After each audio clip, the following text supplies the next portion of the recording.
My name is Rebecca Hayes, and I'm 29 years old. If you'd asked me a year ago what my life looked like, I would have told you I was building a future with the man I loved, piece by piece, brick by brick. Calvin and I met right after college at a mutual friend's rooftop party. He was all laughter and restless energy, a graphic designer with paint smudges on his fingers, and dreams spilling out of his mouth faster than he could chase them.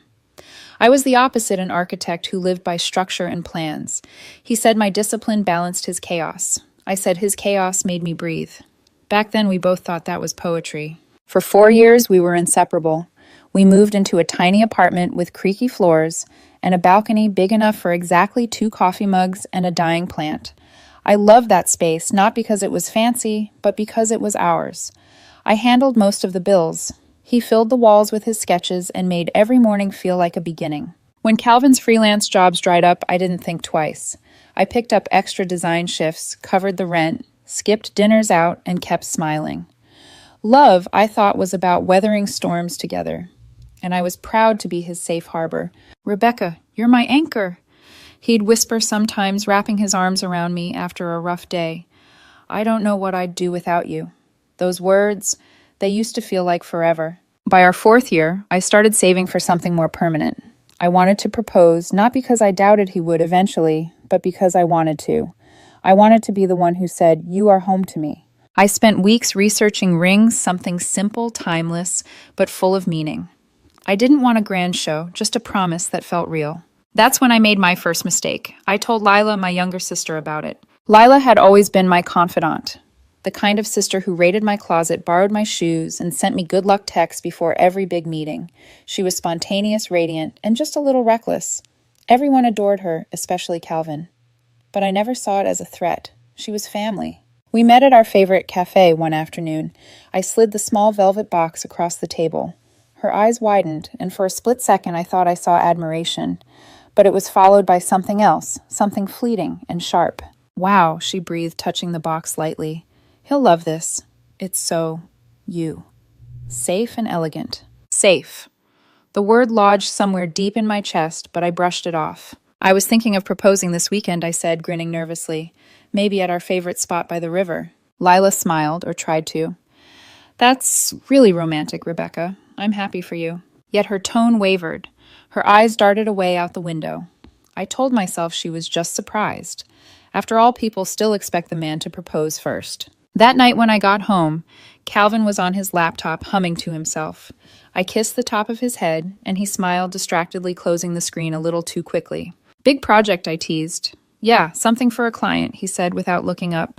There was a faint scent of unfamiliar perfume lingering in the air, not mine. But I was tired, and love makes you rationalize the strangest things. The next few days passed in a blur. Work deadlines, late nights, small gestures of affection that felt mechanical. He used to text me random miss you messages during the day. Lately, all I got were busy talk later. Still, I refused to read too much into it. I told myself that long relationships go through quiet phases, that passion evolves, that this was normal. On Friday morning, I packed the ring box into my purse before heading to work. I remember catching my reflection in the mirror, hopeful, nervous, completely unaware that I was about to have my heart dismantled in slow motion. Around noon, I got a text from Lila. "Hey, you still going through with it this weekend?" "Of course," I replied. "Why?" "No reason. Just make sure he's ready." That last sentence sat with me all day. I almost called her to ask what she meant, but I didn't want to seem paranoid. I had everything planned. Dinner reservations, candles, his favorite wine. I even took half a day off work to prepare. But that night when I came home, something in the air felt different. Calvin was sitting on the couch, phone in hand expression unreadable. He didn't greet me, didn't kiss me, didn't even smile. Just looked at me like I was someone he barely recognized. "Hey," I said softly, "everything okay?" He exhaled. "We need to talk." The phrase that never leads anywhere good. I dropped my bag, suddenly uneasy. "Talk about what?" He leaned back, arms crossed. "About us. About where this is going." My heart began to race. "What do you mean?" He hesitated, then said it like it was nothing. "Lila told me about the ring." I froze. What?" He smirked faintly. "Yeah. She said you were planning something for this weekend. I think it's sweet, Rebecca, but I can't let you embarrass yourself." My pulse roared in my ears, embarrass myself. He shrugged. "You're great, but this," he gestured vaguely around the room. "This life, It's too predictable, too safe. I need more excitement. Excitement, I repeated numbly. And you think proposing to me would be embarrassing? Calvin looked me straight in the eye. Honestly, yeah. You're amazing, but I've outgrown this. Outgrown us. I stood there unable to breathe. Are you seeing someone else? He hesitated, just long enough for me to know the answer. I swallowed hard. Who is she? He laughed a hollow, cruel sound. You wouldn't understand. Something inside me cracked then. Not loud, not visible, just final. Without another word, I walked to our bedroom, opened the drawer where I'd hidden the ring box, and placed it gently on the coffee table. I hope she's worth it, I said quietly. Calvin didn't reply. I grabbed my keys, my coat, and walked out the door. The click of it closing behind me was louder than any shout. That night, I slept on my friend Maya's couch, staring at the ceiling. Every corner of my mind whispered why. And just as I was drifting into uneasy sleep, my phone buzzed. A message from Lila. Rebecca, please don't hate me. I didn't open it. I just turned the phone face down and let the silence swallow me whole. I woke up the next morning in Maya's apartment with the kind of heaviness that makes even breathing feel like effort. Her cat was curled up by my feet, and sunlight leaked through the curtains, soft, indifferent, and cruelly normal. The world kept moving even though mine had stopped. Maya was in the kitchen, already making coffee. She'd always been the no-questions type of friend. She gave space until I was ready to fill it. But when she saw my face, she didn't need to ask. He cheated, didn't he? She said quietly. I nodded. He didn't say it directly, but I know. With who? My throat tightened. Lila. Even saying it out loud felt unreal, like reciting someone else's story. Maya froze coffee pot midair. Your sister? Yeah. My voice cracked. She was the one who told him about the proposal. She knew what that moment meant to me. The smell of burnt coffee filled the air. Maya had forgotten to turn off the heat. We both laughed softly at the absurdity, then fell into silence again. I don't understand, I whispered.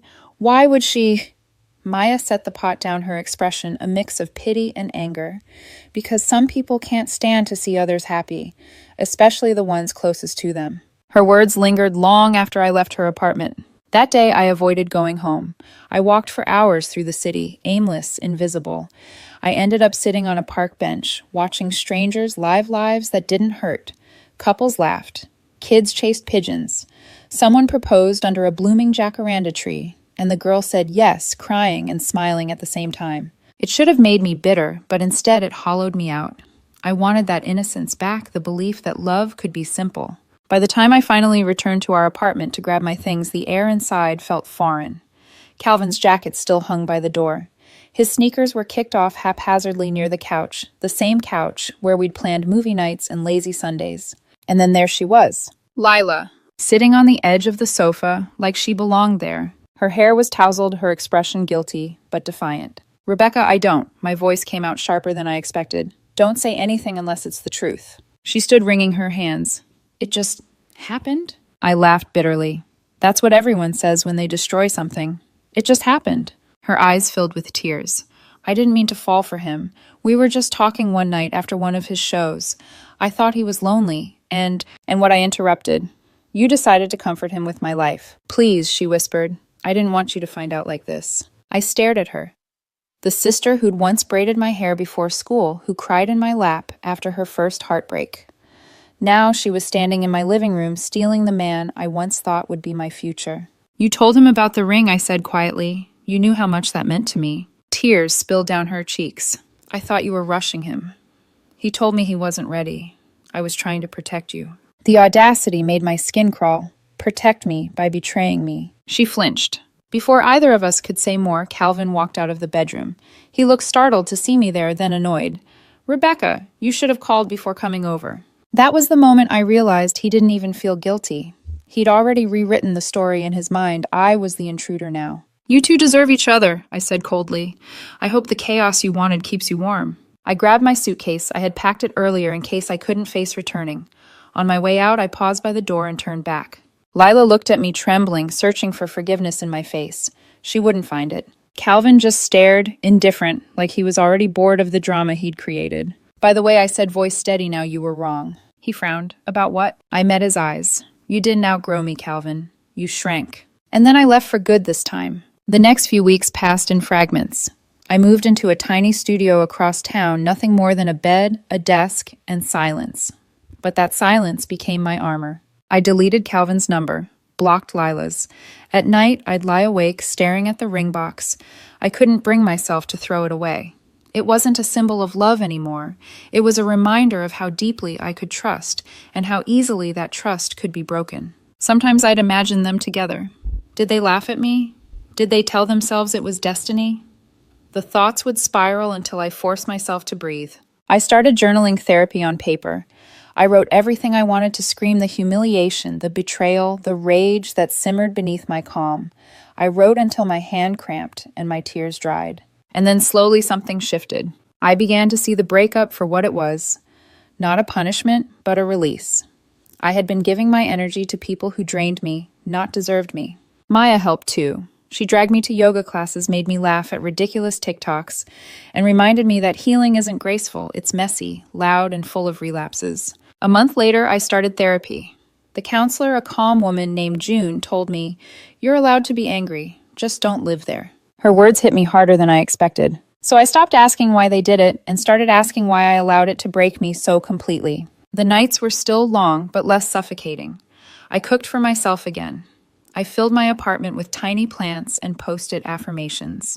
I even laughed one morning when I realized I'd accidentally killed another succulent. For the first time in months, the silence in my home didn't sound like punishment. It sounded like peace. And just when I thought the worst was behind me, that's when their house of cards began to crumble. 3 months. That's how long it took for my tears to run out. Not because the pain was gone, but because I'd finally accepted that crying over people who chose chaos over love was a waste of oxygen. My mornings became a ritual of small victories. Wake up, make coffee, open the blinds, breathe. At first it was mechanical, like following a recovery manual I never signed up for. But slowly that routine began to feel like ownership. My life was mine again, stripped down to silence and sunlight. The studio was modest, a single room with paint-chipped walls and an uneven window latch. But it didn't echo with Calvin's laughter or Lila's voice, just mine, and that was freedom. I spent hours reorganizing my life, deleting old photos, blocking mutual friends who didn't want to take sides, and selling the last of Calvin's art supplies that had somehow ended up in my boxes.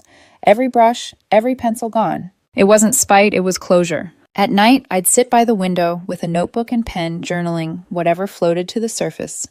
Sometimes it was grief, sometimes anger, sometimes just one sentence. He broke my trust, not my worth. Writing became my therapy before I could afford a real one. Then, one afternoon, as I was leaving work, I saw a message notification from an unknown number. "Hey, Rebecca, it's Lila. Please don't ignore me. I just want to talk." I stared at the screen for a long time before deleting it. No reply, no curiosity, nothing.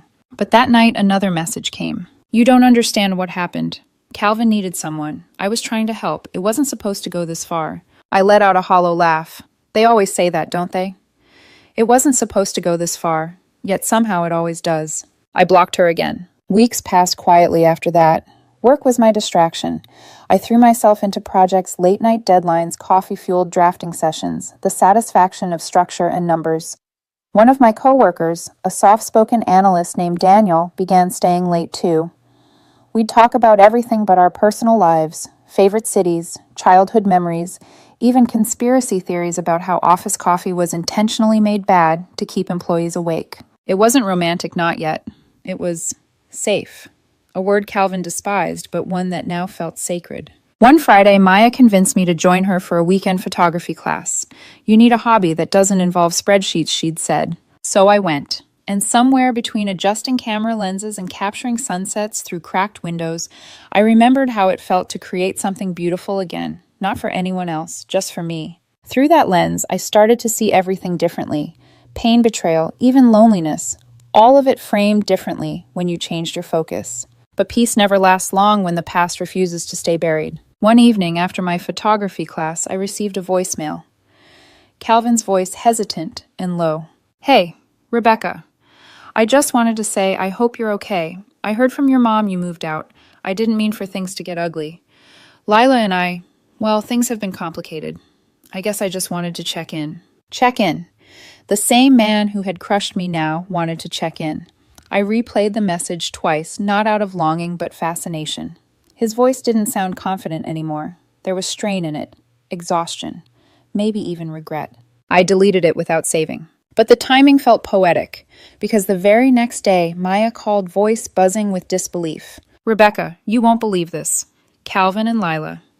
Let me guess, I interrupted their moving in together. Not exactly. They're falling apart." I didn't say anything, just let her talk. Apparently, Calvin had quit his design job, something about creative burnout, and was drinking more than working.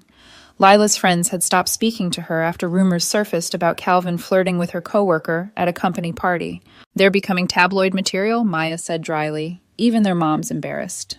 I should have felt vindicated, maybe a little satisfaction, but all I felt was tired. Tired of being connected to their chaos, even indirectly. Still that night, I couldn't sleep. I kept thinking about how fragile their world must be, built on betrayal, sustained by denial. There's a saying my therapist would later remind me of. When you steal someone's peace, you inherit their storms. I didn't know it then, but Calvin and Lila's storm was just beginning. 2 weeks later, a mutual acquaintance sent me a message out of nowhere. "Hey, Rebecca, I'm sorry to bring this up, but you were right about Calvin. He's been seeing someone else. And Lila, she's losing it." I didn't respond. I didn't even want the details. But then curiosity, that cursed little ember, pushed me to look. Against my better judgment, I checked Calvin's social media for the first time in months. Gone were the smiling couple photos, the new beginnings captions. His profile was wiped clean. But Lila's page was a different story, a chaos of quotes about heartbreak, betrayal, and self-worth. One caption stood out. "Sometimes you give up everything for love, and love still eats you alive." I sat there, phone in hand, and felt nothing but the quiet satisfaction of distance. They were living the consequences of their own choices, and I was finally living without apology. One evening, after a long day at work, I took a walk by the river, the same place where I'd planned to propose. The sunset reflected on the water like gold dust, and for once it didn't sting to remember. I sat on a bench, camera in hand, capturing the light as it faded. In the distance, a couple laughed, carefree, unburdened. For a fleeting second, I wished I could warn them, be careful what you build your love on. But I didn't. I just took another photo of the moment, the peace, the proof that I'd survived. And for the first time since it all ended, I smiled. Because silence wasn't emptiness anymore, it was strength. I once read that people who betray others always believe they've outsmarted karma. They mistake silence for surrender, thinking the lack of retaliation means they've escaped consequences. But karma doesn't chase, it waits. And it waited beautifully for Calvin and Lila. It started with whispers, the kind that circle through mutual friends long before they hit social media. One afternoon, during a lunch break at work, Maya leaned across the table, eyes wide. "You're not going to believe this," she said, almost gleeful. "Your ex and your sister, they're imploding." I looked up from my salad, completely calm. Imploding how? Apparently Calvin's been drinking too much. Missed 2 client meetings. Lila's freaking out because she's been covering his bills. I blinked. Bills? Yeah. He quit freelancing and said he was starting a creative agency, but it's basically him on the couch watching tutorials and complaining about algorithms. I couldn't help it, I laughed. The irony was almost poetic. The man who once called me boring for having structure was now drowning in his own chaos. Maya grinned. "Girl, you dodged a bullet the size of a bus." But that wasn't the end. It never is. A week later, I got an email from my mom, short and vague. "Lila isn't doing well. She's been distant. Maybe reach out." I didn't reply. Not out of cruelty, but because I knew how that story would go. The "your sisters, you should forgive her" guilt trip. The family comes first narrative that always favored the loudest victim. I wasn't going to play that role again. Still, a part of me couldn't help but wonder. So when I ran into an old college friend, Sophie, who also happened to know Calvin, I asked casually, "How are they?" She looked uncomfortable. "You really don't want to know?" I asked. "Didn't I?" Sophie sighed. "He's cheating on her, Rebecca, with her coworker, apparently. Everyone in their office knows. It's a mess." I paused, letting the words sink in. I should have felt triumphant. I should have thought, good, that's justice. But instead, I felt this deep, hollow ache, because I knew what it felt like to be blindsided by someone you trusted. "Does Lila know?" I asked. "She found out a few days ago. Threw his stuff out the window in the middle of the night. Someone filmed it. It's circulating on TikTok." A bitter smile tugged at my lips. Of course it was. That's how love stories end these days, not with closure, but with viral humiliation. That evening, as rain hammered against my window, I sat with my thoughts. It was strange seeing my past collapse without me lifting a finger. Once upon a time, I would have been the one begging, crying, bargaining. But now I just watched quietly as the universe balanced its own scales. My phone buzzed, a message from a number I hadn't seen in months. Rebecca, it's me. I don't even know where to start. Calvin cheated on me. With someone from work. He lied about everything. You were right. I didn't reply, but for the first time, I read her words without shaking hands. 5 minutes later, another message came. I'm sorry for what I did to you. I thought I was in love, but he used me. I can't sleep. I hate myself. I sat there staring at the screen until it went dark. Then I typed a single line and deleted it before hitting send. You didn't just lose him, Lila. You lost me too. I didn't owe her closure. Weeks passed and more stories surfaced.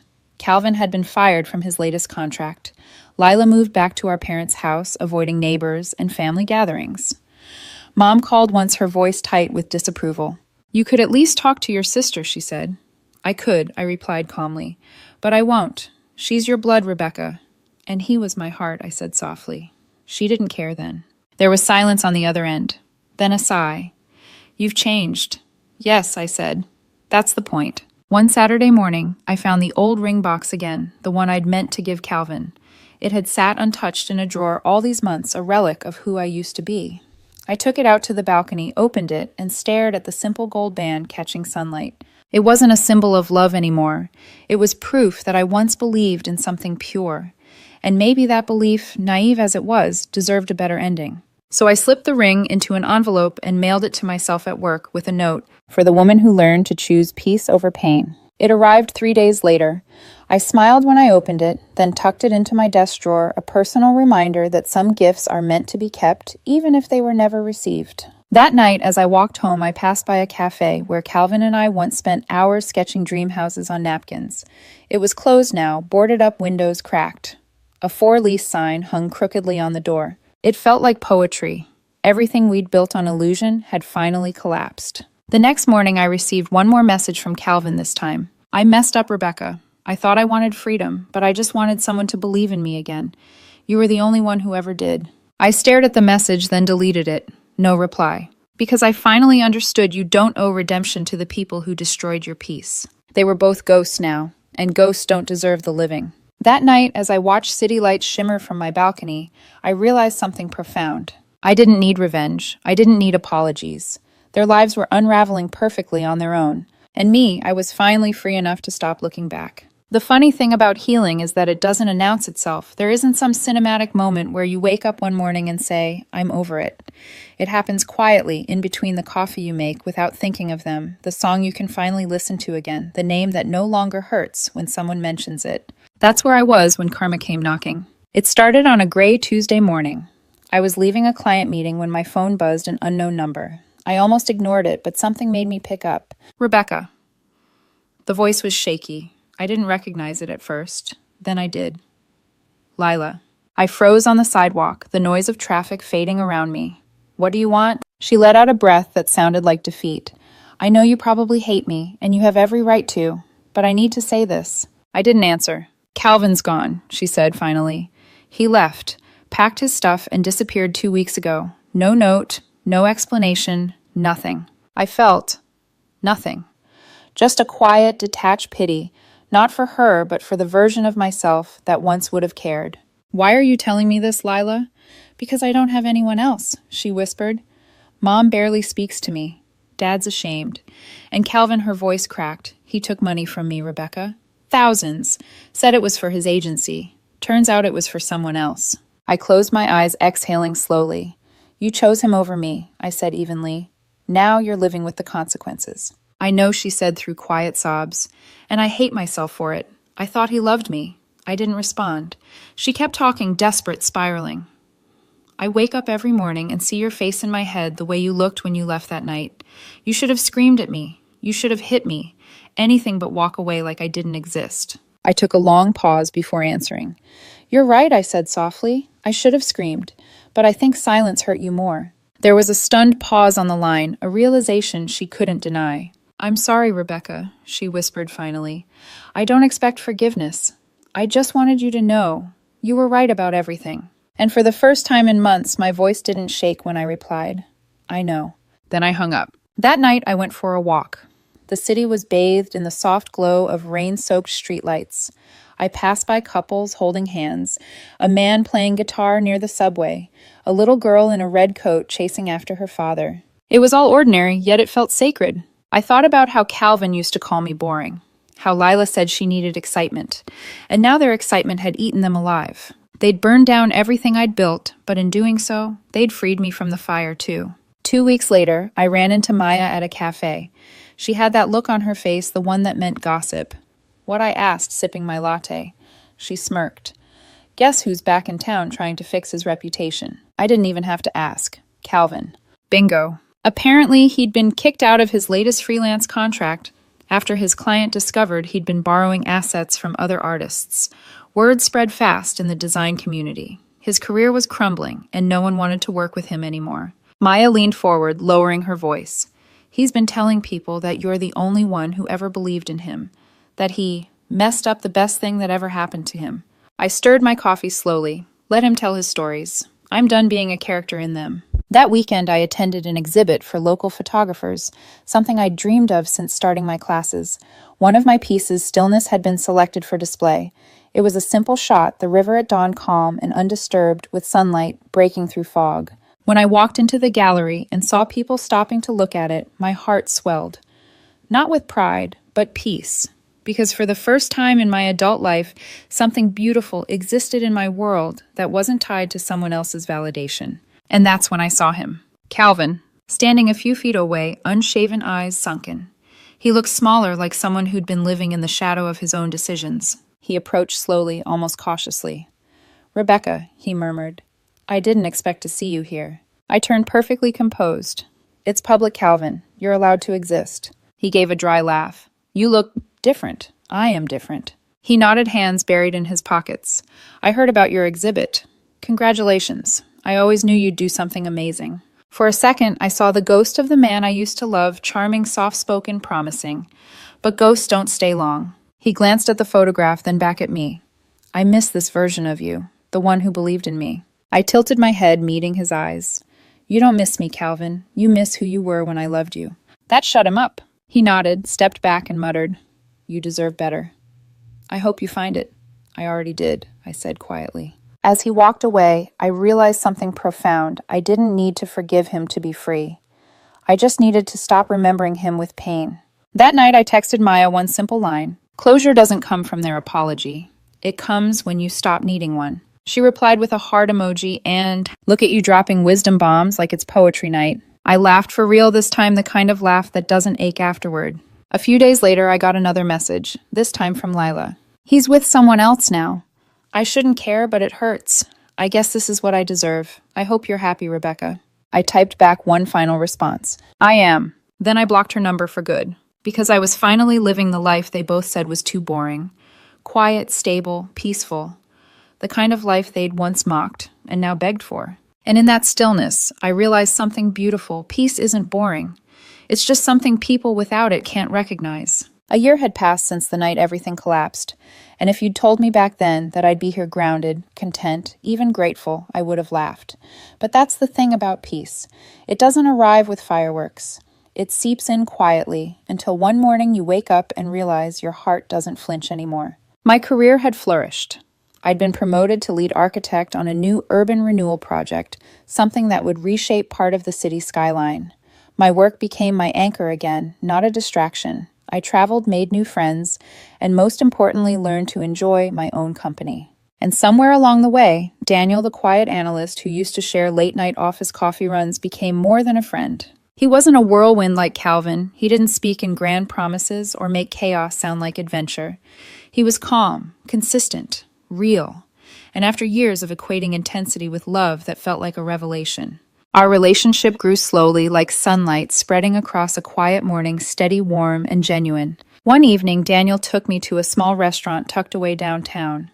The lights were soft, the music mellow. We talked about everything and nothing, the kind of conversation that doesn't need to impress, just connect. At some point, I laughed at one of his dry jokes, and when I looked up, I froze. At the far end of the room, sitting alone at the bar, was Lila. She looked older. Not in age, but in spirit. Her makeup was smudged, her hair unkempt. There was a sadness in her that no amount of apology could erase. She noticed me too. Her eyes widened, disbelief, then shame. Before I could look away, she stood and started walking toward our table. "Rebecca," she said softly, voice trembling, "can I talk to you?" Daniel glanced at me silently, asking if I wanted him to step away. I shook my head. "You can say whatever you need to right here." Lila swallowed hard. "I know I don't deserve your forgiveness, but I need to say this. I lost everything. Calvin. He's with someone else now. Someone younger. My career's gone, my reputation's trashed, and Mom barely speaks to me. I've been living out of a rented room. Her voice cracked, tears spilling. "You were right, Rebecca. You were always right. I thought I was chasing love, but I was just running from myself." Her words hung heavy between us. For a long moment, I didn't say anything. I just looked at her, my sister, the girl who once shared a bedroom with me and stole my sweaters, now a stranger hollowed out by her own choices. When I finally spoke, my voice was steady. "Leela, I hope you find peace, but that peace doesn't live with me anymore." She stared at me, eyes glistening. "I just wanted you to know. I miss you." "I don't," I said quietly. "Not anymore." Her lips parted, but no words came. She looked at Daniel, then back at me, and I saw it, the full weight of her regret crashing in. Then she turned and walked away, shoulders shaking. Daniel reached across the table, taking my hand. "You okay?" I nodded, breathing deeply. "Yeah, that was the last ghost." A week later, I heard the final piece of their story. Calvin and Lila's breakup had gone public, messy, humiliating. A mutual friend sent me screenshots I didn't ask for Calvin's new girlfriend, posting cryptic captions about cheaters never change, and Lila commenting underneath with broken heart emojis. It was tragic in a predictable way. But I didn't feel triumphant, just finished. Sometimes justice isn't loud. It's watching people fall into the holes they dug for you and realizing you don't even need to look down anymore. That Friday, Daniel surprised me with a weekend trip, a quiet cabin near the lake. The same river, actually, where I'd once planned to propose to Calvin. Life, it seemed, loved full circles. As the sun set over the water, Daniel handed me a small velvet box. My heart skipped. He smiled nervously. "I know you've been through a lot, and I don't want to replace anything from your past. I just want to build something new with you, at your pace, no pressure." When he opened the box, I gasped. Not because of the ring, but because it was the same minimalist design I'd once picked out for Calvin. Except this time it didn't feel like a recycled dream. It felt like a healed one. Tears stung my eyes as I nodded. Yes. He slipped the ring on my finger, gentle, certain, real. Months later, at our engagement dinner, the night felt like a movie I'd rewritten for myself. Warm laughter, music, no chaos, no secrets. And for a brief moment, I saw a familiar face near the entrance, Lila again standing outside the restaurant, watching from afar. Our eyes met for half a heartbeat. She smiled faintly, then turned and disappeared into the night. I didn't follow her. I didn't need to. Some people are chapters you don't reread, not out of anger, but because you finally learned the story's lesson. As Daniel and I danced under the soft glow of lights, I thought about the girl I used to be, the one who thought love was sacrifice, that silence was weakness. Now I knew better. My voiceover would have ended like this. Peace isn't boring. It's the quiet sound of a heart finally beating for itself. The same peace she once called dull,